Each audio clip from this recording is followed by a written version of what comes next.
so much data, but where to put it all? SSD, HDD, NAS, or M.2 SSD, but I make the enclosure? If all that sounds a bit like alphabet soup to you, you're in the right place. Let's break it down. This is DIY in 5. Hey everyone, welcome to DIY in 5. I'm Trisha Hirschberger, and today we'll be going over the various external storage options, aka portable ways to store your data that live outside your actual computer, and how to know which is right for you. If you find the tips in today's video useful, please feel free to like this video, subscribe to this channel, and hit that bell so that you don't miss out on any future tech tips. First up, let's take a look at external HDD hard drives, the tried and true.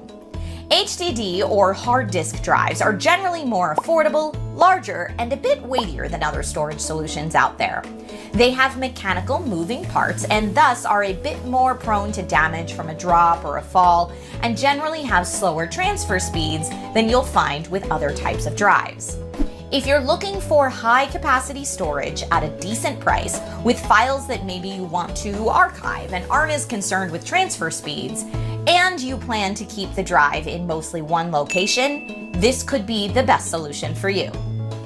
Next up, SSD or solid state drive storage offers faster transfer speeds than traditional HDD drives, so this is great if you need to access the data on the drive often or quickly. Solid state drives have no moving parts, so they're generally more durable and smaller in size, making them a more portable storage solution as well. And portable SSDs, like their HDD counterparts, are mostly plug and play, meaning you can simply plug them into your computer via a USB connector and transfer files over immediately.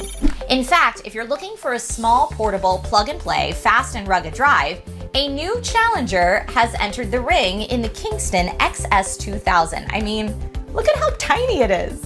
One of the coolest things about this drive is that it uses USB 3.2 Gen 2x2 connection standard, allowing for even faster data transfer speeds than other external SSD drives. We'll get more into how USB connections impact your external drive a bit later, but trust me, she's fast. The one drawback to SSD storage used to be that it was significantly more expensive since you're paying for a newer type of storage technology. But like most new technology, as it becomes more universally used, that price comes down a bit. So now you can find SSD storage options at a much more affordable price point than ever before. Now, if you want super fast SSD speeds and you're willing to put in a little DIY elbow grease, you can usually save yourself some cash by purchasing a traditional SSD and putting it inside an external enclosure, thereby turning an internal SSD into an external SSD. Now, if you want to see a step-by-step guide on how to do that, check out the videos linked up here.